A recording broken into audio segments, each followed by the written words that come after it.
Well, I think we're looking pretty good, Aaron. Yeah. Let me just double check. I think we can start going. I think people are going to kind of fill in as we go. Okay. So, you want me to give the disclaimer? Andy gave a disclaimer, sure. which is, and I'll read it verbatim. Tell people to drink. So if you're not drinking yet, we'll give you a couple minutes. Grab a cocktail. It'll make it all a little bit more fun. And we're gonna mix Q&A with clips today. Andy's gonna we're gonna go back and forth, chat with everybody, cast and crew who showed up today, and every couple people we talked to, we're gonna show clips highlighting your work with the film. Is that right, Andy? That's good, man. Perfect. And we're calling today. It's like the whole thing is like, the Talking Dead for Walking Dead. This is Talking Dead Body, or as I'm calling it, Dead Scussing Body. Great. Dead Scussing. Good God. So yeah, when drinks support, Andy, you just say when, and we'll illuminate about the process. Yeah. Go get some booze. I'll be right back. Smart call. Hey, what's up? We don't have any count? alcohol in the house. I need to get some though. I think Tommy knows there's a mute button. Yeah, I don't. Can you go get like some vodka or something? I don't have any. Man, that guy's incredible. We definitely have to save this for something, just based on what Tommy's gonna do. Happening. So yeah, I'm going to go around just really quick just to see some of the cast and crew that are, here that I could at least see on my end. So I believe we have Aaron Massey. You're here. Where's Massey? Hello. What's up, everyone? Aaron Massey is in the house. And we have James Shippey somewhere in here, right? What's up? What's up? James Shippey. Good job, guys. How you doing? My dad's here and my mom. And we have Danielle Delacos here. Hello. Nice job, Danielle. And Sam here. He just went to go get a drink. And Natalie's here. Where's Natalie at? There's Natalie. And we have Adam Moses here. Thank you guys all for coming by. So cool to see all of you. And we have Tim Cannon. Too, man.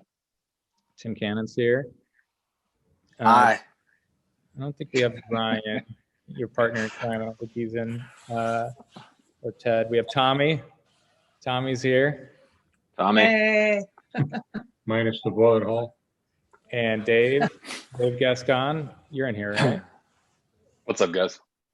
Yeah. Hey guys, I was muted. And the one and only Andre Welsh is here. What's going on? The You guy you said there's something in the refrigerator. The man. We got Jack Farmer. What's up? How's it going, everyone? Oh, okay. What's up, man? Love you. All of our cast members that I see here, and then everyone else. Just to let everybody know, for this has all been all the cast and crew, and then anybody that has helped us out along the way, including people that let us borrow their car, let us borrow their house, anything in between, gave us some money, Overhead light. all that. So thank you guys all, because everybody here had something to do with the film, and hopefully you had a chance to watch it. And we've gotten some great feedback so far, which has been awesome. So thank you guys for that. And yeah, Aaron, if you want to go ahead, and unless maybe should we wait for Sam to come back? I see his chair looks really lonely there. That is a lonely chair. Yeah, let's wait for him to come back. Okay, cool. Then once he gets back. When he gets back, we should all just start applauding and then go. Okay. There he is. Yay! Damn, yay. Hey, thank you all so much for having me here. I'm Aaron Ross. I'll be your host today for Talking Dead Body, aka Dead Scussing Body. Today we're going to do Q&A with everybody involved in the process who's joined us. We really appreciate you all being here. And then we're going to cut between that and show some clips from the film. I really want to thank Andy Rossi for having me and sharing the film with me early. As I told everyone before we started, bravo to each and every one of you. It is a tight, a charming, hilarious comedy murder cape, and I'm thoroughly impressed by what you all did, and I really look forward to what will happen in the future as far as festivals and you guys getting picked up and whatnot. So let's give the same round of applause we gave Sam to each and every one of you, because you guys totally slayed it, friends. Andy, you, writer, director, also playing RJ. What I want to know is, when did you come up with this idea to shoot a full-length motion picture? Oh, they have a good To be honest, I started out as more of like short, and then after talking to I don't know what I'm doing. I might lose the whole thing. Here, wait, hold on. I have to mute people. Yeah, it doesn't work that way. That's fine. There's the guy, the lead guy. Classic. Other Oh, lead wow, guy. he looks There's so his different. girl. That's his girl. The girls. Yeah. And here's the Who the hell is talking? Yeah. Oh, Daddy, There. I think we're good. All right. Sorry, I was getting distracted. No, so yeah, I originally had it as a short film, and then kind of through talking about it with, I think Shippy, you and I talked about it pretty early on, and just kind of had the idea of like making it into more of a feature. I actually wrote it originally kind of thinking myself for the lead, and then after kind of going through it more, I more so wanted to direct, and then I worked with Aaron Massey on a film out by him in Columbus. And as I was like with him, I'm like, man, he would be great, for the lead. So kind of worked out really well with him. And then once he got involved, I think between me, him, and Shippy, I remember kind of talking about, we got to make this into a full feature film. So what year was it when you created the short idea? To be honest, I wrote it and then we shot like 6 months later. So I think I wrote it, and Corey's on here, right? Corey had the idea. Corey Baker, our sound guy. Give Corey a round of applause. There's Corey. So Corey had the my idea. man. Corey, how you doing, man? Corey, you were the one that had the idea to do a table read of it. So we did a table read of it January of, I guess, was that 2019? And that was kind of like, we had some of the cast there and kind of ran through it. And I think the total time was like 40 minutes or something. So we definitely needed to add some scenes, and I got some great feedback from everybody that was at that. But yeah, I think we did that in January, and then we started shooting last July. So it was pretty quick. Shooting in July. How long did the principal filming take place? I think we shot everything in about 2 weeks, the main stuff. And then Andre and I did some more stuff later on throughout the process. Some additional scenes we shot. We'll get to the additions later, because you illuminated me to the fact that you felt the necessity to sort of expand the film. 40 minutes isn't quite a full-length film, and the film got to 70. I definitely want to know the process of how that happened. But we were just talking about Andre. Andre, congratulations on the film. It looks fantastic. Tell us the process as far as shooting it. Maybe it sounds like it was 2 weeks. What was your prep like in getting the shots that you wanted? Were you in on locations early, or were you just, you were in the spot and then you just sort of said you were just making the executive decisions? I mean, Andy knew the locations really well ahead of time, so I think he had it kind of down, where he wanted to shoot. So I think we made the decision early on too, because we were shooting and under, the whole shooting schedule was shorter than 2 weeks. So we decided to kind of go more gritty, handheld, kind of doc style. It's a little faster that way. So yeah, it was a lot of it was just kind of on the fly. Just more run and gun, just try to make it feel a little more real. Well, in that run and gun handheld makes us feel like a fly on the wall. And very often you chose some great shots where you might be behind a plant or, beside somebody. So in the film, we sort of feel like we're actually there witnessing it, which adds extra panic, because we're going, how the hell are they going to get out of this? Yeah. Yeah. I love that kind of voyeuristic style that, you see it in comedies here and there. I mean, like one of my favorite shows, The Office, they're really good at those kinds of shots. That camera operator is like probably the best on the planet, in my opinion. So we didn't quite go that doc style, but I like kind of doing those little, little shaky movements, hiding behind plants and walls and shooting in between things. So it makes you kind of feel like you're a little bit more in between the actors. Well, it was very effective. Speaking between the actors, at the beginning, there's a bit of a distance between Aaron and James playing Jason and Craig, but the bromance gets reunited through this terrible situation that they're thrust into. And Andy, you have a clip that I think we're going to show of kind of you guys in the throes of figuring how the hell to get out of this, right?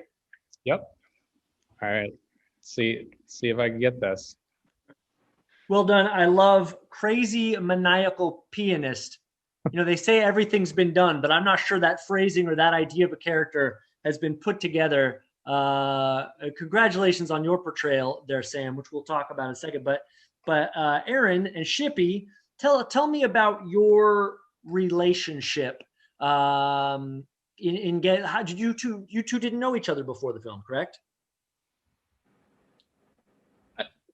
Actually, we did. I mean, we did.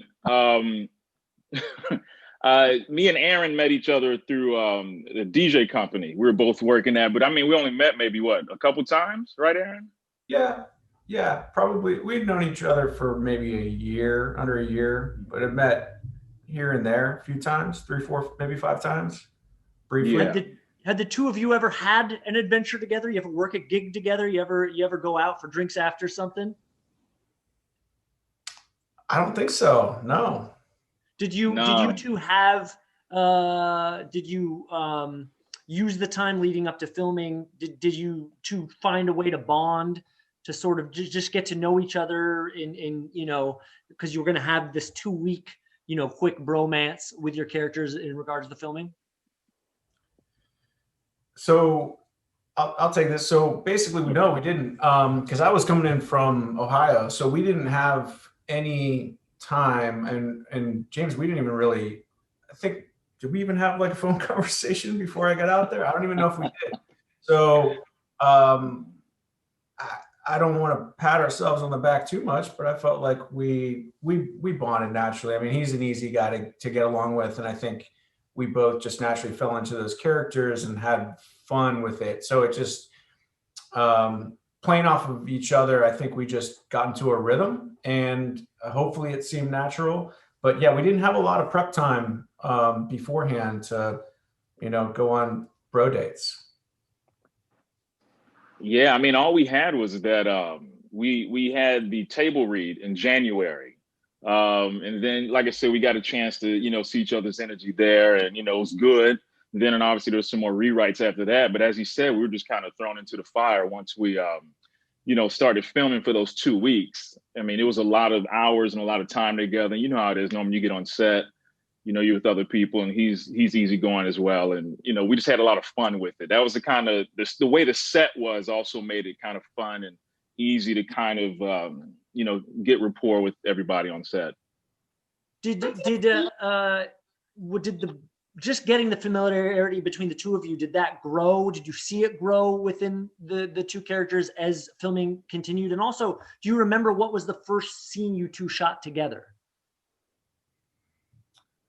It definitely grew. Yeah, it definitely grew as we kept shooting. And that's, I think, natural for any film set where you're discovering your character. Definitely different than like being on stage where you have all this time to rehearse. So you're almost discovering your character as you shoot, and hopefully the first scenes match what you're doing by the end of the film. But I'm trying to remember. Do you remember was it the apartment stuff? I think we shot the first thing that Craig and Jason shot were like apartment scenes.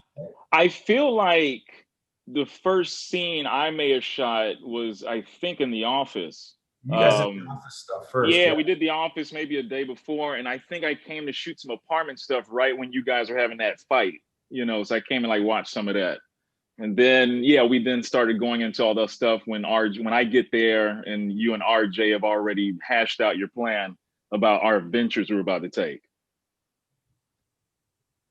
And I want to say, Aaron, I loved with Jason, if you've ever seen Jackie Brown, I immediately, as the dude on the couch, just felt like you were the De Niro character with maybe less of maybe moving towards a criminal record as opposed to already having it. Yeah, I've tried to perfect my guy on the couch look. I might try to work that into everything that I do. One thing I wanted to add real quick, I'm just looking at Massey right now, and you see how long his hair is. So Andre and I, a lot of people are talking about the shower scene with Aaron. So we added that like a couple months ago, I think, and Aaron had his hair like that. So obviously it wouldn't match for the film. So that's why you guys see the incredible shower cap he's got in that part. Thank you for mentioning that, because I remember watching that scene, and it's crazy to think that I was distracted by the pee from a shower cap, because I was just thinking that's a real interesting choice. Like this dude, this is a dude who's like, nah, like every third or fourth day I wash my hair. I got on good style right now. I'm not trying to get this wet. Got to shower cap it. That's interesting. That is wild stuff. What about that clip? I'm sorry. What about that clip we just saw, though? I want to know, Andy, like how many F-bombs were in the script as opposed to that I improvised? Because I counted like 5 or 6 of them. It was a lot. There was definitely not as many in the script as you brought to the film, but I thought they all worked, so we left them all in. Well, let me ask you about that, Shippy. As Andy was your director and the writer, how often did he let the ship sail, let the shippy sail, and you kind of do you? Like, how much improv were we seeing in this film? A good amount, because I think since Andy comes from that background, he kind of let it fly. And I mean, I don't know I can speak for all the other actors, but I know normally when I work with a director, us as actors, the main thing is, we do our homework, we do the work, but we also just want freedom to explore on set. And that's normally like where all the happy accidents happen and, all the beauty and unexpected stuff. But yeah, I mean, Andy we did the script but we did a lot of improvising too, but, the script itself had all enough, comedy beats in it. We didn't have to go too crazy with it. Andy, you had mentioned the necessity to add more time to the film. Was that discovered amidst filming? Did you find parts where you said, you know what, let's tag something on, or more or less during the shoot, did you film what you had intended to film and the pickups were later? Yeah, pickups were later. Yeah, it was just some things that, give a lot of props to Andre, just going through and just, finding some things that we needed. Like, he wanted to see Aaron take a shower, so we added that. And got to. Some of the drone stuff. And what else did we add, Andre? Do you remember? I know we added just like random extreme close-up insert shots. Quite a few of those, which probably milks a little more time here and there. Then there's my I don't know if anybody caught I have a cameo. I'm the police officer that walks out of the at the end of the movie. There's like a quick scene where they drop off the dead body and we show like a police department and there's a cop that walks out. That was me. I was the cop. I writer, director, RJ, and cop number 3. Yeah. Hey, can I ask about that? Did you for locations, did you ever have to pay for a location? And with that end location, what police station was that? That was definitely not a police station. That was the Natural History Museum in Torrance. And thankfully, actually my wife, Steph's on here. Steph actually kind of designed that police logo, and then we sent it to Andre, and Andre with his editing skills threw that on there. So yeah, that's 100% not a police department. Was there permission for that shot? I don't think we got permission from anywhere. We just kind of shot everywhere we wanted to and just kind of hope for the best. My kind of shoot. That's because I was wondering that with the placement of a Weekend at Bernie's style dead body, whether or not for that moment, if people were walking by or people that worked at this Natural History Museum were just going, well, these kids seem like they're having fun. I'm sure. Yeah. Sam was sitting there for probably an hour or two, just sitting there dead against that statue while people were walking around. So. We did a lot of takes for that. Bravo, Sam.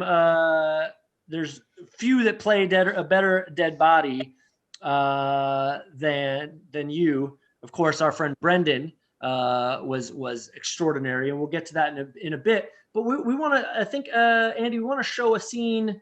I want to talk to Danielle and Sam about their characters, Angela and Neon, who end up crossing paths by the end. And I think we have a clip of their fight scene. Yep. Let me get to it. Segue. Get that motherfucker's broken dick. Okay. Is that in the script? No, that was all Shippy. Shippy, tall son of a bitch. Come on, that's all you too, right? I've seen you just do that. I think it's like the Vox Warehouse, like someone else is grabbing something off a shelf. Tall son of a bitch. That's my go-to. Pretty much anybody. Everyone's taller than me. So tall son of a bitch. And Juice Box, tell me, was Juice Box? I heard from Andy. That's improvised. Yeah, I mean, you can ask Danny this. I don't know. I feel like, we worked a couple of code words, and, Juice Box came to mind. My character had diabetes. I figured the irony of that'll work, Danielle, was that discussed, Juice Box, or did that come as a surprise as you were shooting the scene?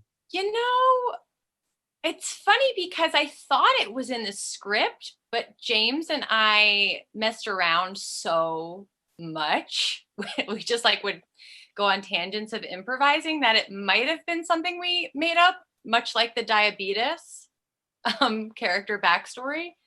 So I don't know, my gut's telling me that Andy wrote that. It was in there, but it wasn't Juice Box. I forget what it was. James or you changed it to Juice Box. I don't remember. Oh, okay. We had juice. I remember we had a lot of juice on set that day. Yeah. You two had a great rapport. I love it at the bar. Is it Shippy? Are you discussing how pasty he looks, but not as she's not pasty. She's got some color in her skin. Tell me that you guys were just goofing around with that whole part.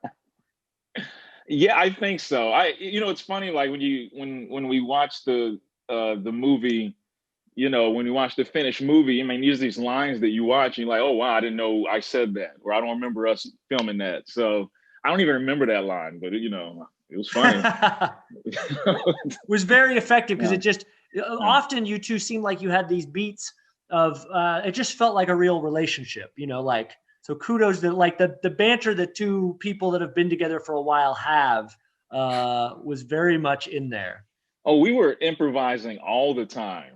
Danielle will tell you. It was so much fun. We would just, not in those scenes when it was me and her, Andy would just let it fly. He just keep the camera rolling and we just keep going until he yelled cut. So, that was the funnest to do. It was almost like we had an improvised comedic game of chicken every time we were on set to see who would make the other person break. And then I think one time, not tooting our own horns, but I guess I am, James, is I think we made the crew laugh a lot. Or a couple times at least. That's how we could really test out the material, see how much we could get whenever you hear that, in the background, like that kind of stuff, when they're trying to oh man, up when the you're laughs. making the gaffer crack up, he's been there all day. That's when the jokes hit. Most definitely. And Danielle, you saved the day. Tall motherfucker. Again, this is broken dick. You do your own stunts? Apparently. Yeah. In this film I did. And I'm I was the little actor, the little good actor that did her homework. When Andy gave me the script, I was like, oh, Krav Maga, never heard of it. And I called, there's a center in Los Angeles, the Worldwide Krav Maga Center. And I told them that I was doing research for a film, and they gave me 2 weeks for free, a free training. Hollywood. So I got a little base down, and I felt like a badass. And then we had an on-set coach, but it's all me, baby. What's your go-to Krav Maga move? What is the A number one? I know you got the knife there. You got the arm twist. Mine was the elbow. I loved that move. Boom. Yeah. That was That's a good very valuable during a pandemic too. That's how most people are like, there's no high fives or handshakes, it's bows. So if anyone gets a little weird or like tries to move past, bam, you've got those skills. Got those elbows. You got those bows. Sam, you play Neon, the ultimate seemingly sweet until he brutally murders RJ bad guy. Where this, I'm watching that scene, and Andy, first for just jump when you frame the three dudes on the couch. It's like Boogie Nights, right? Like it's the dude, they're on the couch, they're going to get the blow. And then you get Neon, who's this like total Alfred Molina in his silk sort of jam. Tell me, Sam, for Neon, where does the inspiration come for this character? Well, I think it all starts with Andy and his. He laid out the foundation, and he let me take it and just kind of run with it. And he didn't tell me no. And like everyone else already kind of commented, Andy's very impromptu. He lets his actors explore, lets them try things. I mean, obviously he has his vision and what he wants, but I think that's the beauty of this film, is that so much of it is sort of what we kind of found as we were filming. So I think same for me. Just kind of started with this foundation that Andy provided and just sort of ran with it. How broken is your dick when you're fighting Angela? Well, for some reason, and maybe Andy can comment on this, he has an obsession, I think, with having Neon take nut shots. So I think that's the second one, if I remember correctly. But there's multiple crotch blows that Neon sustains throughout the film. Andy, illuminate us how he gets, am I not mistaken? He gets shot in the groin. Yes, he does. Yes, he Is does. it a graze? Like, are we talking like side of the leg? Does it blow up a testicle? Like how bad is it for this guy? And what's the time period for the recovery before he goes hand-to-hand combat with Danielle? Well, it is funny too, because I thought of that later. I think Massey and I maybe even talked about it, but we shot Sam's stuff when he's getting in the fight with Danielle first. So he hadn't gotten shot in the dick yet. All right. I, as a director, should have said like, "Hey Sam, remember Neon was shot in the dick yesterday," but I forgot. So I guess Neon's just like recovers really quickly, but it was the second one. Yeah, I think it adds. No, bad guys recover quickly, right? We've seen it all before. It's like in Scream, you get shot or stabbed, and they're back, baby. So like, classic, sort of horror slasher trope. Not so classic, ninja stars. Tell me about your experience with ninja stars, Sam. Well, that was all Andy, and I commend him for coming up with that, because I think it fit perfectly with the character, because it didn't really fit, if that makes sense. Sure. He's eccentric, and so like every move he does, you're just like, oh, that does make sense, because this guy's just this dude is out there. Yeah, and I think I have to give credit. Like everything I came up with was based off of the foundation Andy provided, and then what everybody else I got to work with provided me. What Danielle provided me, Aaron, Shippy, David, Tommy, Alicia, Everardo. I mean, everybody brought their own thing. So I think that's what allowed us all to kind of feed off of each other, and ended up seeing what you see.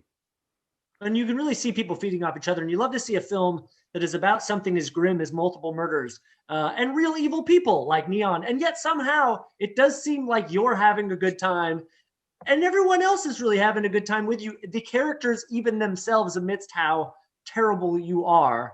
So I appreciate that. Now, this film's about a dead body. We have a man that plays that dead body, who his new girlfriend, Tiffany, is trying to chase him down with unbeknownst to her that he's dead. And I think we've got a Brendan Tiffany clip we want to show, right, Andy? Yes, sir. For starters, Andre, thank God, that's great that you're in the feature shot. I love the shots in the bar there. They're fantastic. The depth of field with the Shippy in the background and blurred. The nose kisses, the Eskimo kisses between Danielle and James. That's framed in the foreground, but the focus is in the background. Those are great shots, Andre. So congratulations to you. Questions to rubbing noses, improvised? Yes. Oh yes. Oh yes, that was James and I just had a really good time. Well, it shows. And speaking of good time, the number 2 had you covering your eyes. Was that is that too? No, it's just exactly what James said. You just forget the things you say on set, and you don't know what's gonna happen. And I watch it. I'm like, wait, we said that? Like, oh my god! Like it was just the things that came out of our mouth, and I'm sure James can attest to this. Was just like just gold, apparently.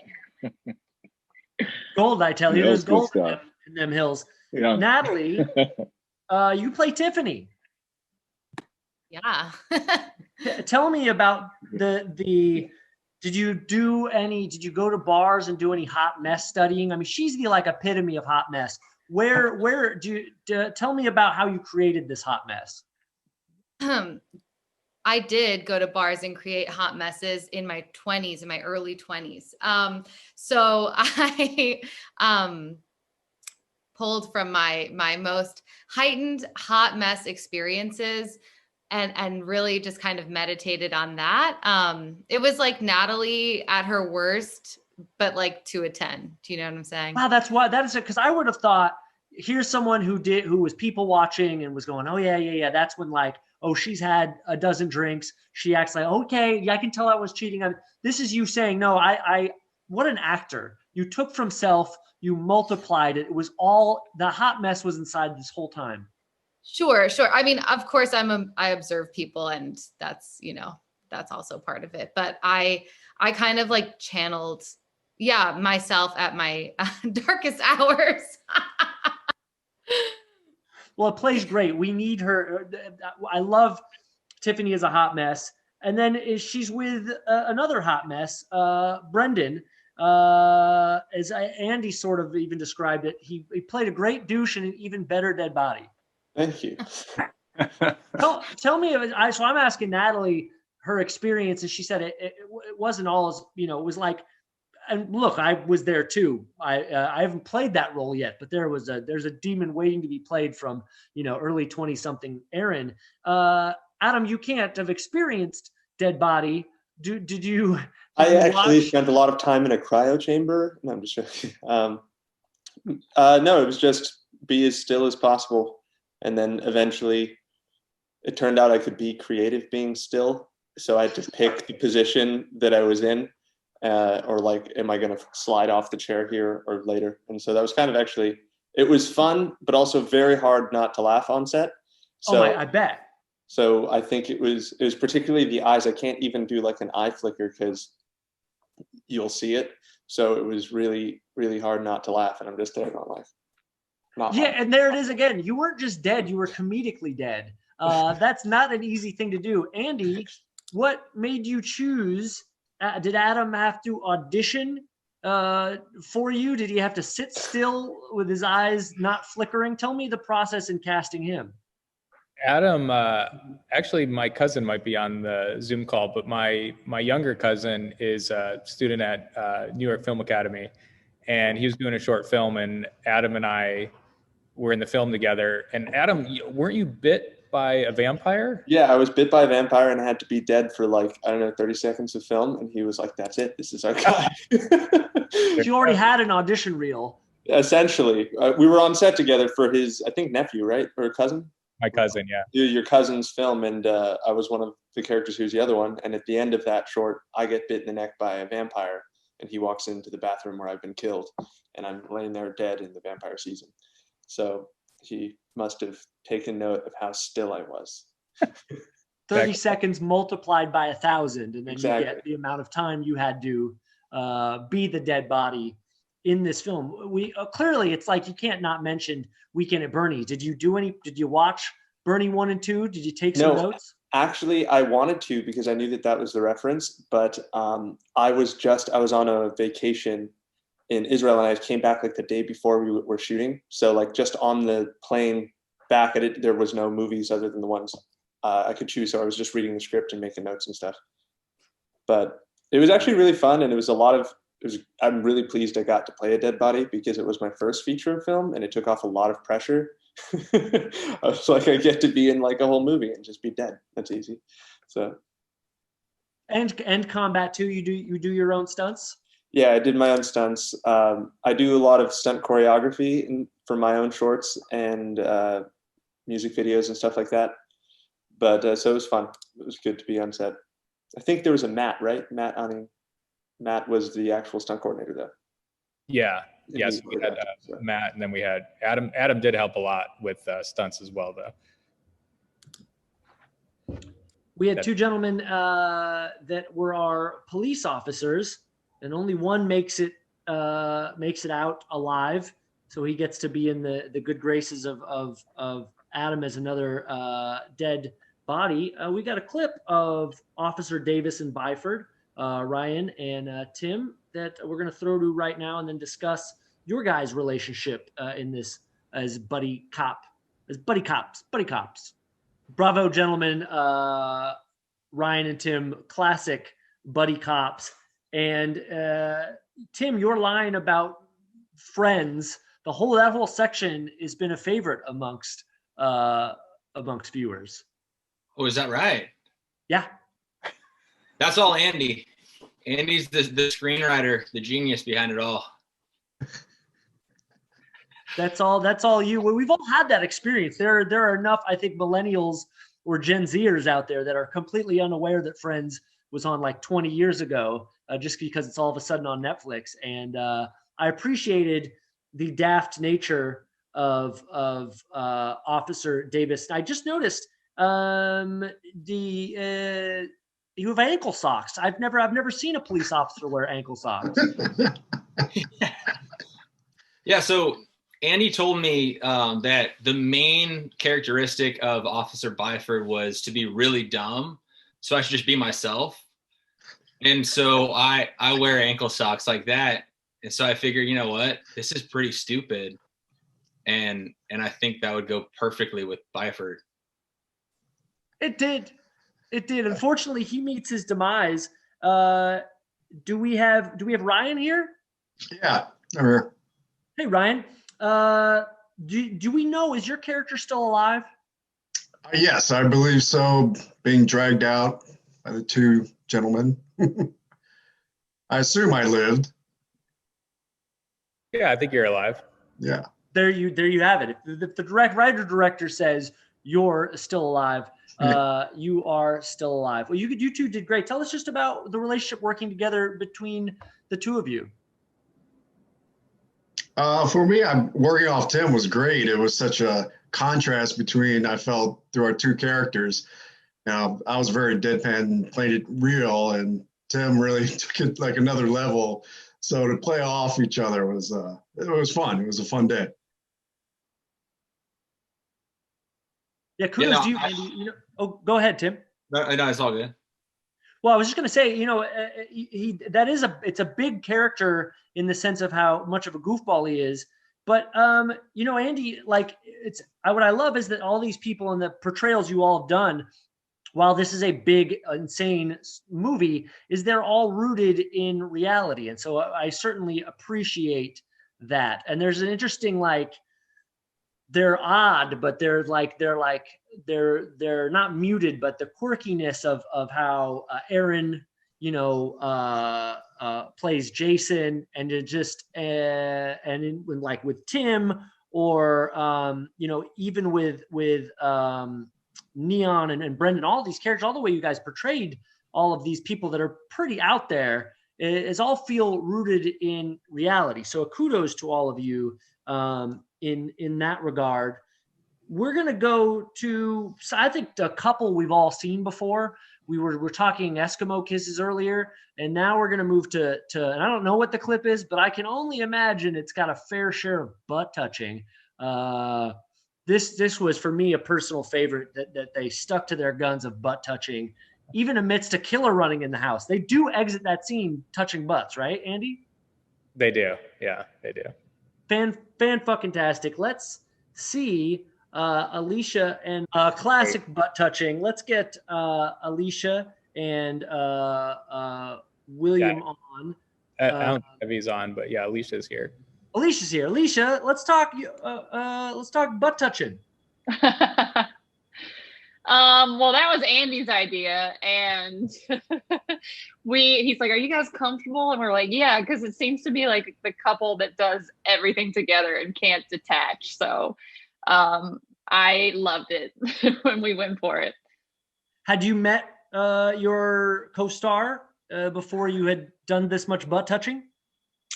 No, we got like acquainted in the hall waiting, and he's super chill and sweet. So for me, it was easy. They say Krav Maga. The best part about Krav Maga is saying Krav Maga. How many times did you end up, you think, saying Krav Maga amidst the takes you did in the hallway there? Oh, you know what? I can't even. Maybe like 10 times or more. Did you for sure? Because we.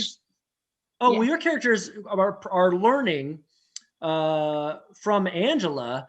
You know, is there any chance that you two were in the hallway thinking of doubling back to help extra save the day? You know, if you guys know Krav Maga, couldn't you have been in the big kitchen brawl?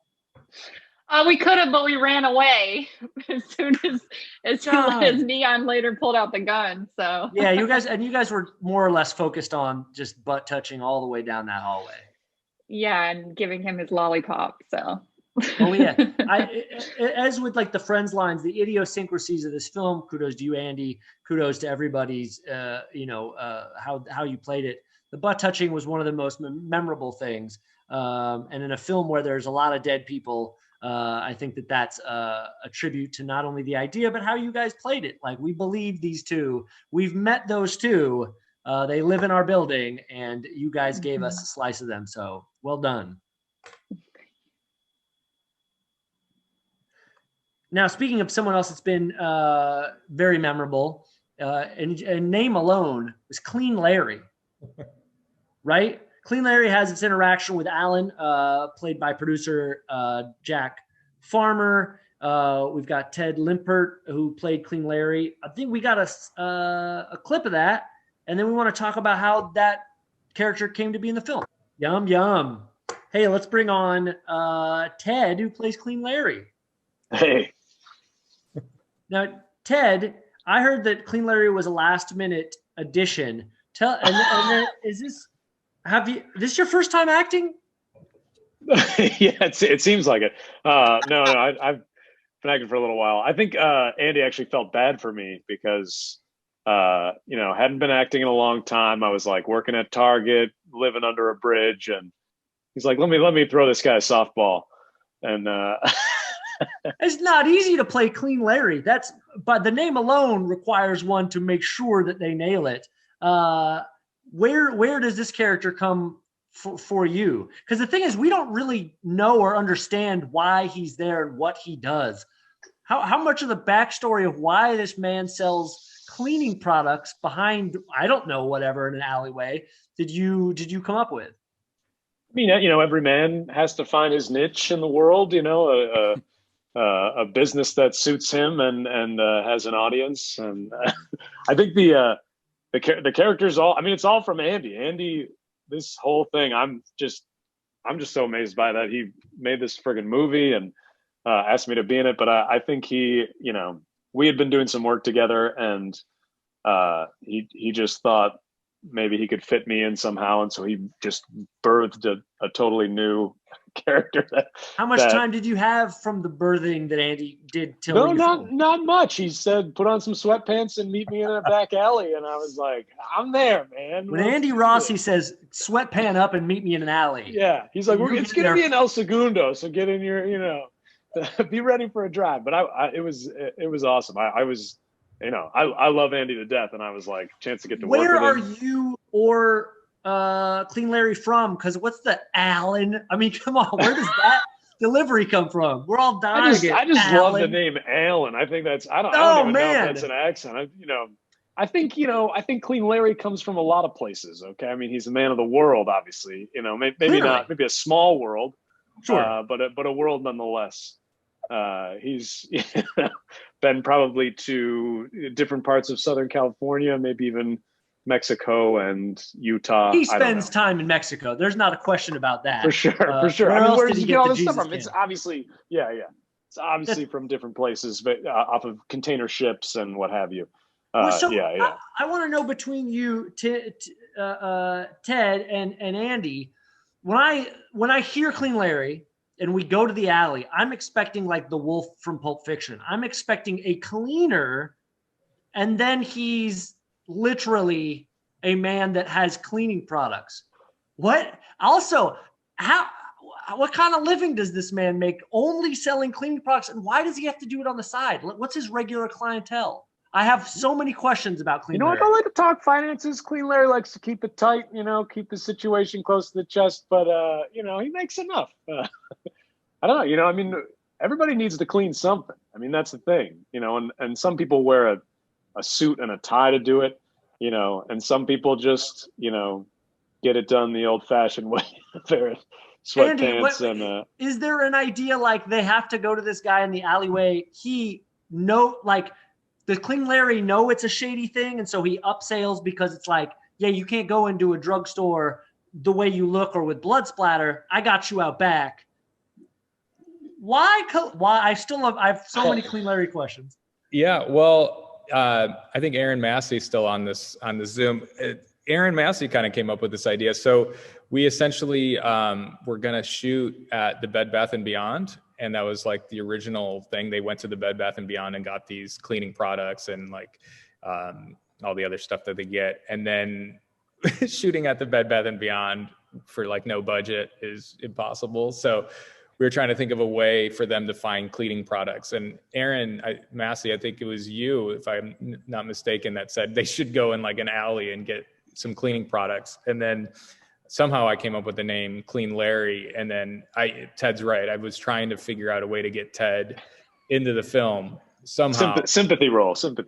No, Ted is super talented.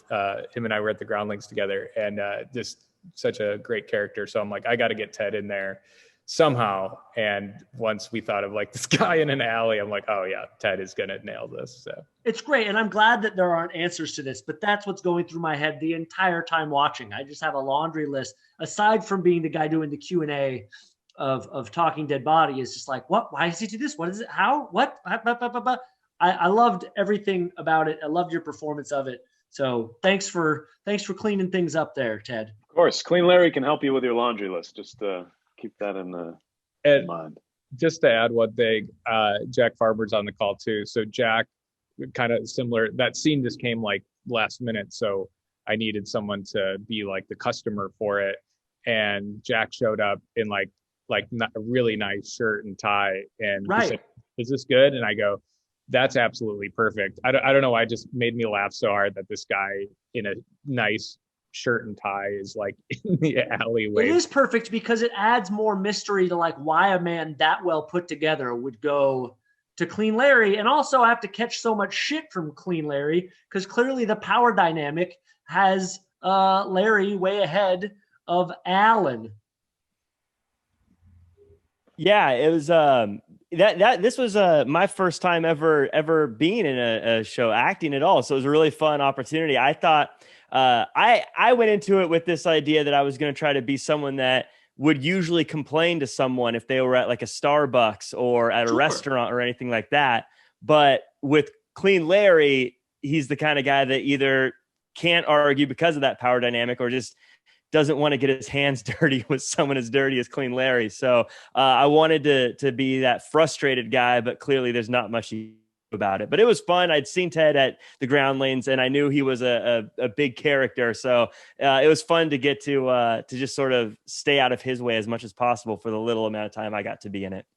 How were Andy? How many times did you have to stop? Like, how many times did you have to cut because of the laughs from Clean Larry? As far as for Shippy or for Aaron or for Jack, how many times was it like he ad-libbed something? There's no way he said Alan and someone didn't laugh. Yeah, and that whole scene was great. I think our first take, I was, the slate that you do, like take whatever. I think our first take, I came into the scene later holding that. So I think just my start led to just constant, just like messing around throughout that whole scene. And Ted has got so many great, Andre can tell you too, but at the end of the scene, Ted would do something different every time. I think the one we have in there is him putting on deodorant, but he would, smell the candles and fondle with his sweatpants and whatever he was doing. There's so much gold after they left. We just kept the camera on Ted and just wanted to see what he would do. I was sure that Clean Larry was going to lick that deodorant. I was fully prepared, but I don't know if that happened and it wasn't in there. I'm still waiting on that take for my reel. I mean, I'm sure that's in there. That's a classic.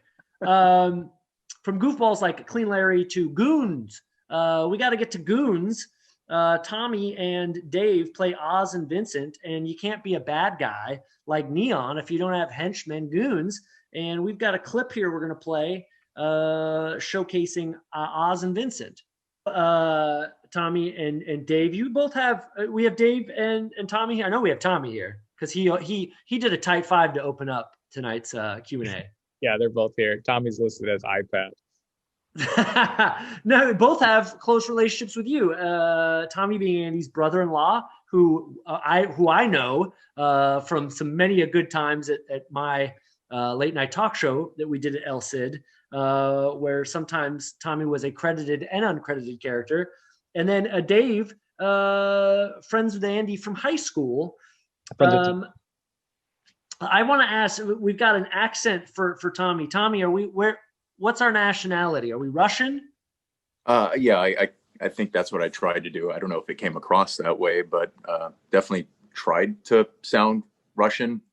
Go with some kind of an accent to just kind of add a little bit of spice or garnish, or just to make the character just not be a big, just to be muscle, just to be all meat. I wanted to make him a little bit more interesting, and Andy kind of gave us the freedom to be able to do that. So I just happened to be reading some like Russian dictionary or something like that, maybe like a month prior to that. And I don't know why I don't speak Russian, but it was a book that I found at the YMCA, and it had all these Russian phrases in it. So like umenya slutkovoy apparat, which means I have an earpiece or something like that. And it was just a number of different phrases. And I just thought, oh, okay, well, let's go ahead and just make the character a little bit more interesting, I guess, by I don't know, making him Russian. I don't know if that made him interesting or not, but it did. Bravo. I mean, to be completely fair, it was like a subtle Russian. I asked, was it because of the subtlety? But I appreciated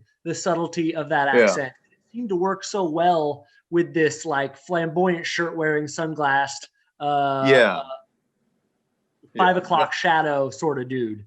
No, you're right about that, because I mean, for the most part, we're just men of action. We're just the muscle. I'm beefy, and Dave is beefier, and we're just guys who cause a lot of harm to people. And I just thought, hey, let's make them a little bit more interesting. So yeah, there was the Russian accents, Dave's accent, and then a couple days prior to that, as far as wardrobe goes, I think I went to Macy's, and I just looked for loud clothing, and I went into the ink section, INC, I guess that's what it's called, and then that's where we found that clothing, and just took it from there. I think the clothes kind of dictated the characters, I guess, at the end of the day. If it was were they silk? I mean, Sam was wearing some silk at some point. He had a nice jumpsuit or something. Yeah, free flowing, right? You felt like the breeze with that shirt. Yeah. Yeah, I still wear it every once in a while. You got Dave, to. I bought him his shirt, so I would hope that he's still wearing it. Dave, are you still wearing your shirt? I only wear it when I go to the gym. You got it. That's the perfect place for it. You have any other Russian guys going, hey, you shop at INC too, huh? All right, Macy's. You sniff them, right? That's a real bad guy thing. Yeah, I because of the stature of a ship, and I thought it'd be better to play on those guys where like they didn't know, if I was gonna eat them or kill them. Like I just thought like something like that would play right into the dynamic of the script, like just because it's one way or the other, and it was kind of like a doing that for the character itself. And there was parts where Aaron and the guys were on the couch that I did the same thing too, like touching his face. And then obviously you see at the tail end with Sam, you know, part of me is locked and loaded, and the other part is me feeding him a martini. So I try to have the North Pole and the South Pole with that character. I thought it would fit pretty good. That was great. Now, you rip off. You kind of run the gamut as far as killing. Like you shoot, you rip off a head, right? Don't you rip off? Is it your head, Andy? RJ's head? Yeah, he rips off my head. Yeah.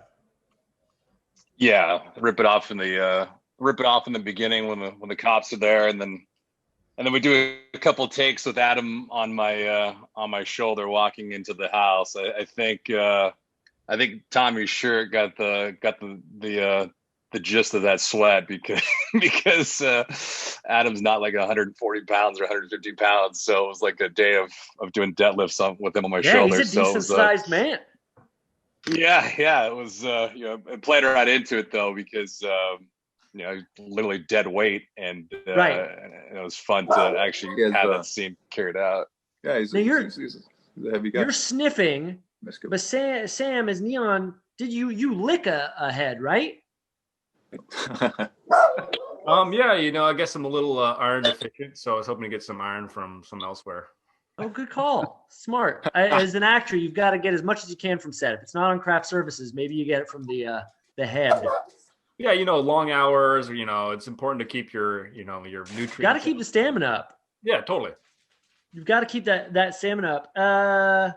They're your goons. Let's see. Where are we at right here, Andy? Yeah, so we got the other two couldn't make it. Is Joe Pera might be on those. Joe Pera. Joe, here? are you here? I'm here, Karaoke baby. Joe, I'm good here. to see you, buddy. Hello. Now, Joe, how hard was it? Was it a stretch being a MC DJ for karaoke? Actually, it was really perfect for me to start off my career in acting. Yeah, play what you know, right? Joe, how many days a week do you do karaoke? Do you mean publicly or just in my room? Both. Okay, yeah, I would say probably 6 or 7. You're a karaoke master. Well, you know what they say, the pros. Well, anyway. Cheers. Glad to see you guys love the movie. Good, glad to see you too. And you, Joe, is not just the DJ, for MC for karaoke. You get Tiffany is all on you too. It's sort of a precursor to her future endeavors with Brendan. How much for Natalie? Like when you guys were shooting that, Andy, did you say, yeah, go for Joe? Or was she just sort of playing the room and it's like, she's going to hoe it out as much as she can? Yeah, I think you should go to Natalie on this one. She said some hilarious stuff that we actually, Andre, you put the thing where she's talking about your dirty penis. That got in there. But yeah, I'd go to Natalie because she had some hilarious things going on. Being very mean. I think I just hoed it up. I just went with my instincts. I was like, this guy. And there's a point where I am telling Aaron, Aaron pisses me off and I'm like, I'm going to go talk to Karaoke Joe. So it's like my revenge. For sure. Yeah. Yeah. It was for Aaron, it was like when we saw you hit on Karaoke Joe, that was I'm going to do this and you're not going to do anything about it. Yeah. Brendan was sort of another level. Yes. Yeah. Brendan was a deal breaker. Hi, Andy, how much time, how long have Brendan and Tiffany been together when Brendan dies? Yeah. I mean, I think my thought was it's pretty recent because we hear that James is going to propose to Danielle. So yeah, my thought was maybe 6 months, but 6 months is about what I thought too. I was like, it's somewhere within 4 to 6 months. They haven't been together that long, but it's established. Oh, well, he's dead, but if he were alive, they would never last. They were not going to last. No, like more or less, like she probably ultimately would be back with Jason in the long run. Like even still dead, it might be like, all right, you proved a point. I'm back with you. No, let's talk. Can I talk? I want to talk with Danielle and Natalie about that last scene. We got the tooth, right? Yeah. Danielle, Yeah. are you for the boys for Craig and Jason, it's sort of business as usual by the time Neon dies. That's new for you, and they're sort of like, yeah, bacon on the floor, let's eat flapjacks. I was wondering that when Tiffany comes in and discovers the tooth, you've had the taste for blood at this point. Mm. Do you think about often, Tiffany? Or is it in the back of your mind like, if it's out, I'm gonna go there too? Because like I'm not getting busted for this.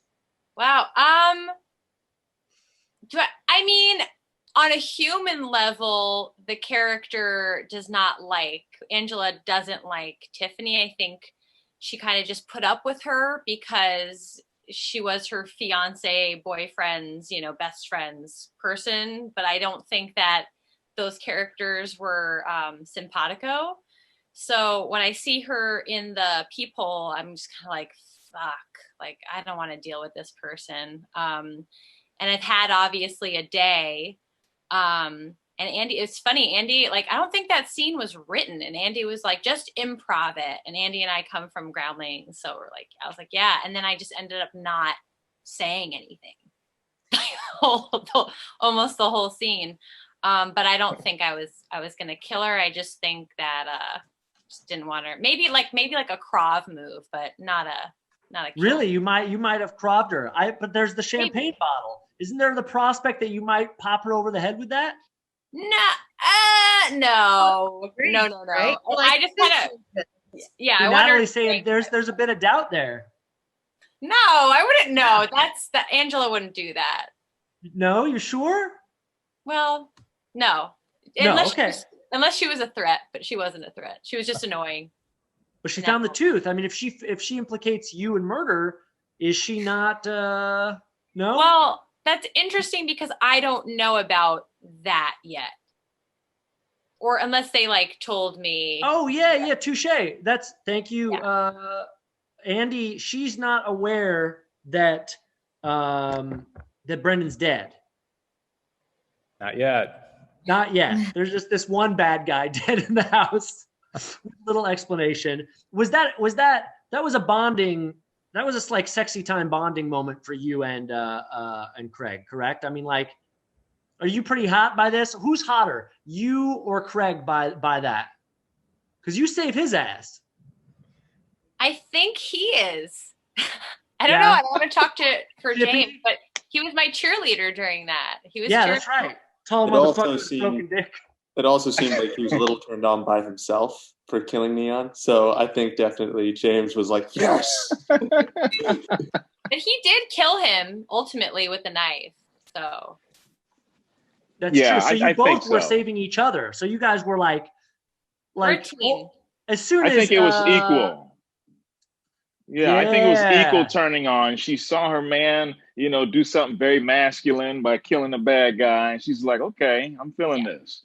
And, I tell you, I told Andy rest of history that I genuinely thought that the jam was that Angela might or was going to kill Tiffany. That's where I thought it was going. To me, it was this. I'm serious, and that's not even my normal private. I'm not usually into the sort of the slasher or like a bunch of people die caper. But I thought it was almost this like it was like speaking to this idea that like.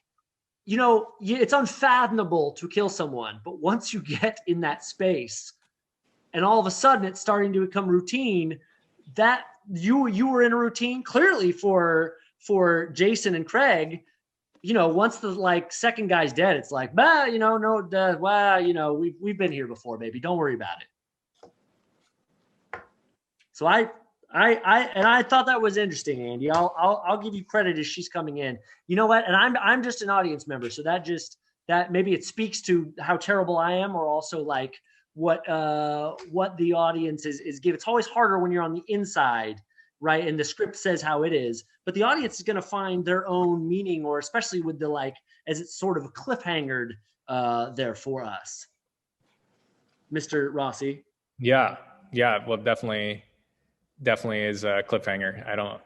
I ended it that way just so it's not, we don't have like a finite ending. It was actually flip-flopped at first. We were going to have that tooth scene, and then after that, Jason and Craig kind of ride off into the sunset. But I flipped them, as we were thinking about the edit, and I think it works a little better to have Natalie and Danielle at the end there, kind of with the tooth, like James just said in the chat. Is this a human tooth? It's a human tooth.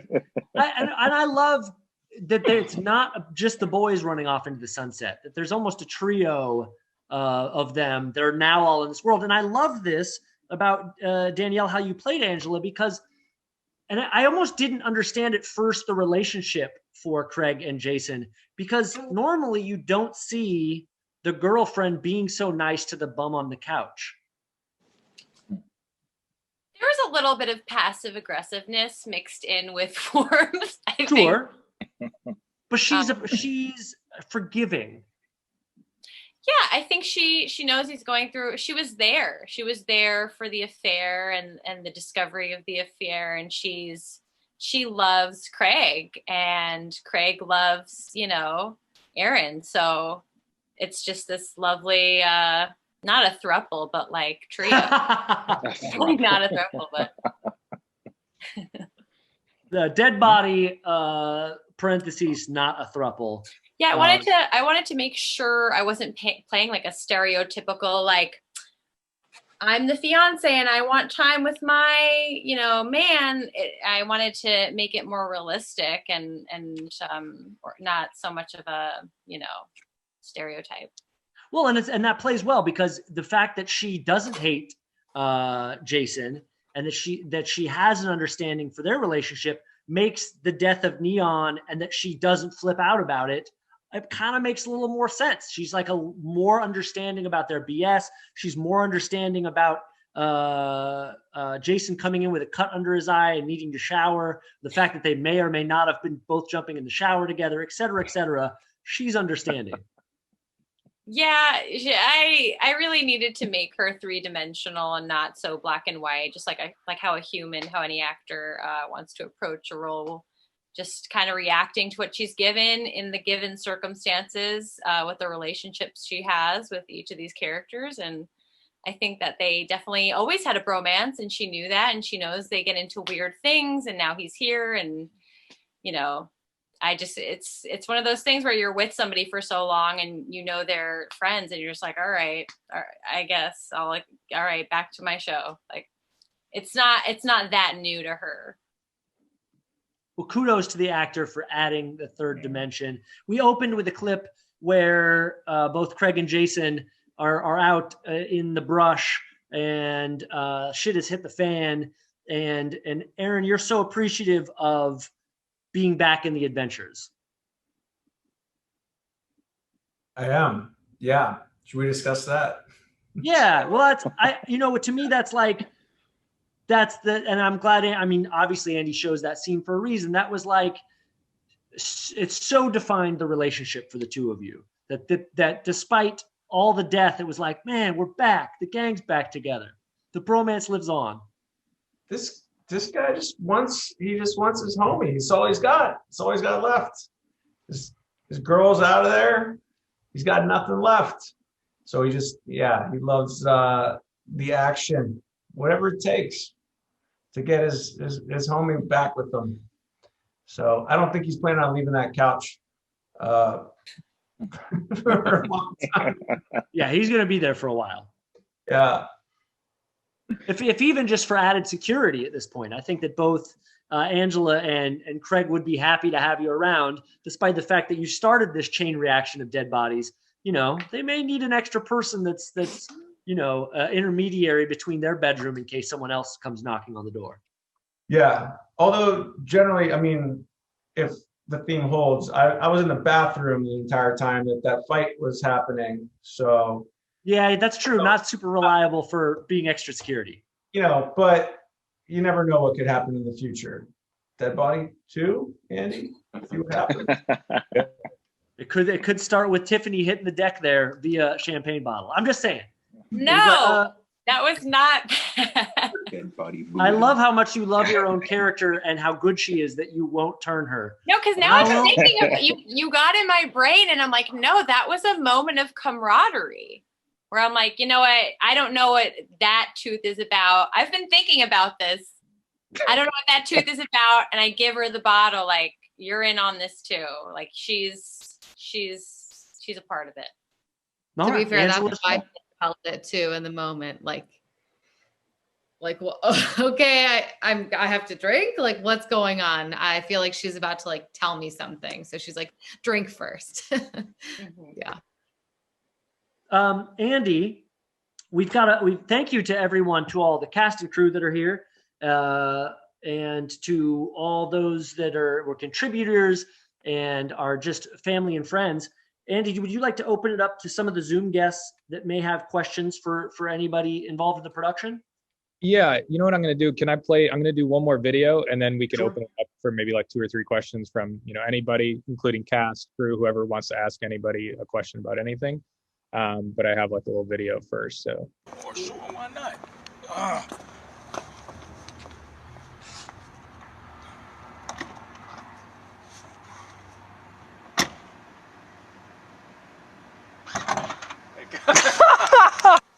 What's up? But you gotta promise not to say anything. Yeah, dude.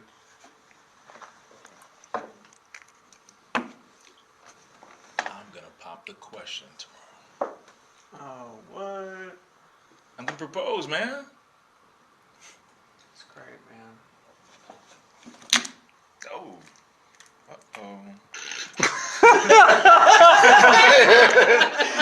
Why you don't go to basic? Plus, aren't you engaged? You want to spend your wedding in prison? Is that what you want to do? A couple of handsome guys like yourself? Do you? I didn't think so. Go get me a mop. What? Excuse me? Let's clean this place up. Did he just... Now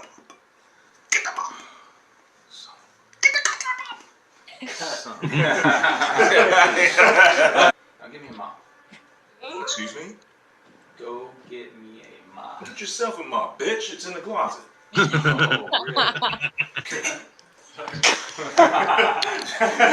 Oh man, you gotta use that thing. That was hilarious. Bitch. He keeps looking at me. Ship 8. Are you sure he's dead?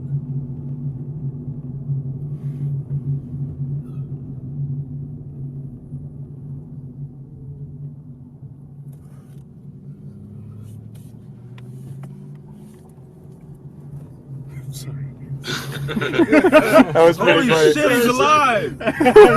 When you pushed his head, that was all funny. Hopefully you got enough of it before it broke. Yeah, no. Sound speeds. Scene 37 Jaguar, take 2. Okay, and action. Yo, Jay. Yo, Jason. Jay. Jay, where you going, man? Is he okay?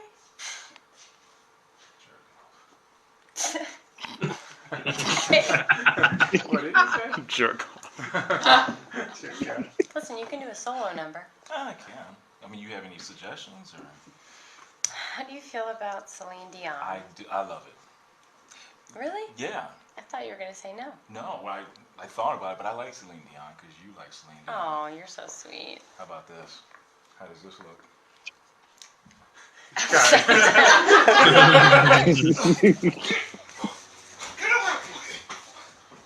Oh, it's too tall for basement. It's only a matter of time. Come out, wherever you are. Ah! Take that, motherfucker! Oh, Jesus Christ! Oh, Jesus Christ! Boy! Ah!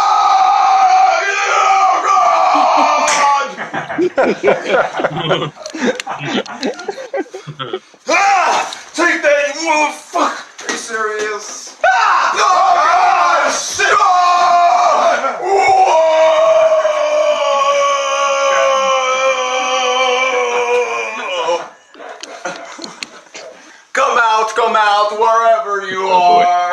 Take this, you motherfucker! Are you serious, guy?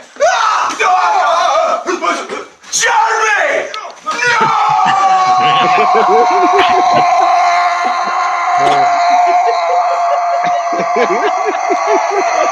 Scene 59, Delta, take 2.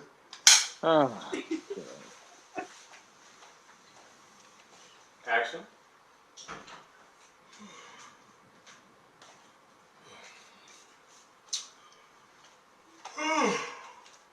Good morning, sweetheart. Good morning. Look at you, making a little bit of breakfast. I know, I love breakfast. Yeah, me too.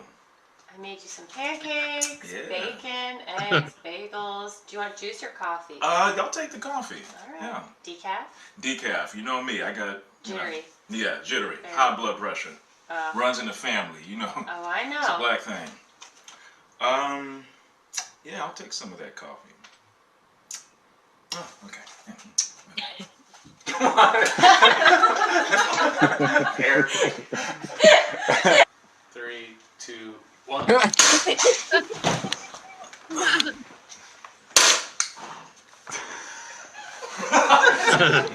All right, let's do it. You can count them down. Rolling. And 3, 2, 1.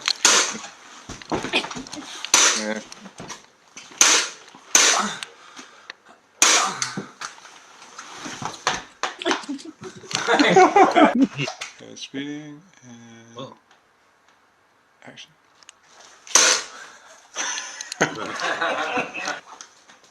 And 3, 2, 1.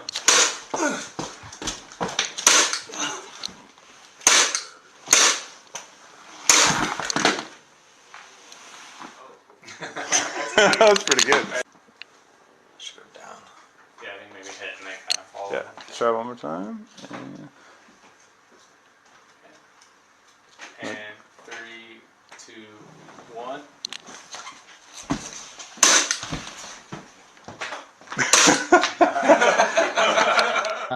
You gotta go out with outtakes. And by the way, the Oscar goes to Tommy. That was fantastic. Obviously, we can see how much fun you guys had in making this film together. And so we want to open it up to the floor, right, Andy? Anyone who's got questions, if we can manage that.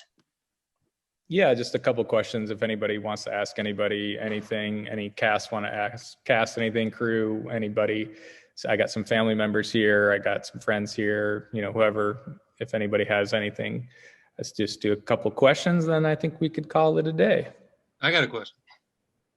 I got a question for Tommy. Tommy. Oh boy. Yeah. Hey, go ahead. Hey, Tommy. I was just curious. What went into that accent? I really enjoyed that. I really enjoyed that accent. What was that? What's going on there? Like I think I was saying, was it like a week or two prior to that? I had gone to the YMCA, like when the world was still open, and over there they have like a little lending library for books and stuff like that. So I found this Russian phrase dictionary deal and picked it up. And when I was at work, every once in a while, I'd pick up these random phrases.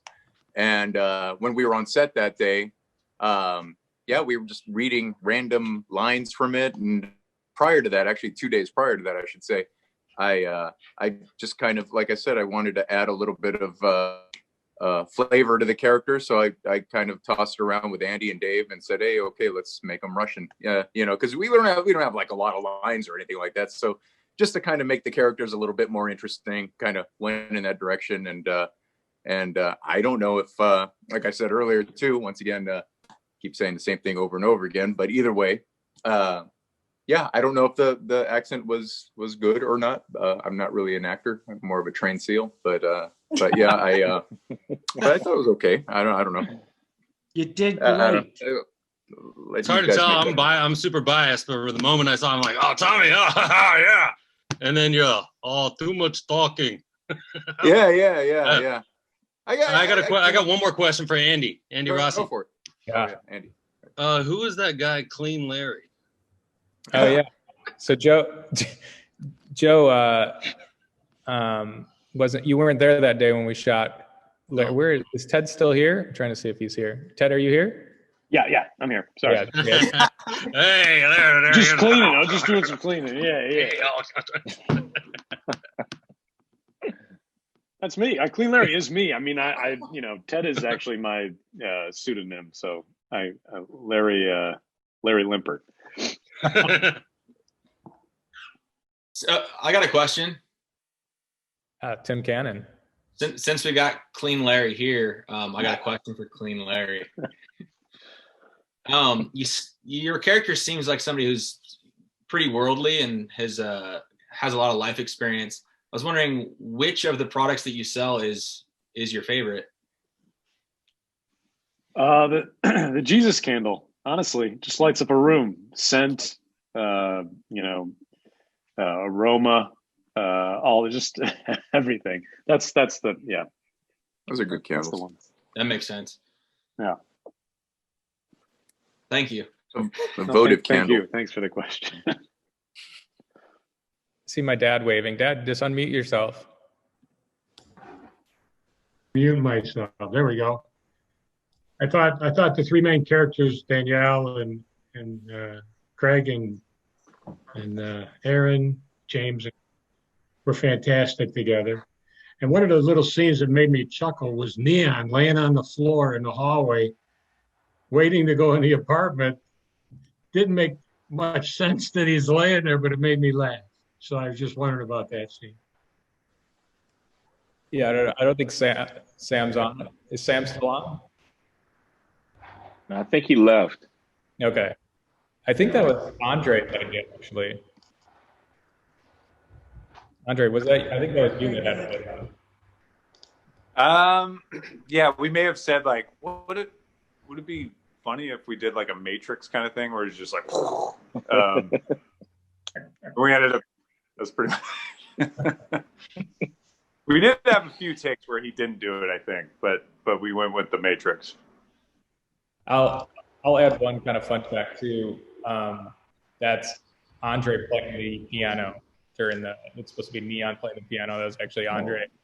Just a little insight. It was fun wearing that jacket. That was Andre. That was good. That was Chopin. Chopin. Was that Chopin? Yeah, it wasn't the actual sound because I don't really know that song. I was kind of just like, okay, I think these are the notes. I do play piano, but I don't know any Chopin. But did my best. Yeah, does anybody else have anything? If not, I'll just turn it over to Aaron. Well, I want to say, someone we didn't mention, I see her in my upper right corner. Stephanie, you did makeup for the film. Everyone looked great. Great job. Yeah. No, I just did the scarring and some blood every now and then. But we did have the other Nick, who was like the special effects master, who did like the star forehead, because I didn't have the fake skin. But originally I was gonna try to do that. I did the arm star, the one that that was good. That Ryan gets the star in the arm. But yeah, it was fun. Yeah, well done. Everything looked great, and obviously. Sorry. I was gonna comment on, so my scar on my face that Steph was doing. So we basically, Andy, I think we came up with the idea for it to just keep getting bigger and bigger and like more infected as the film went on. So Steph was like the designer of the scar enlargement. So she crushed it. So by the end you can see it's like literally like that wide. Yeah. Yeah, you gotta sew that thing up, man, or else it's gonna be a doozy. That was definitely, we had a lot of fun with that. I think it was maybe Aaron's idea too. Was Ryan still on here? How we kept dropping the Band-Aid on Ryan's face. Yeah.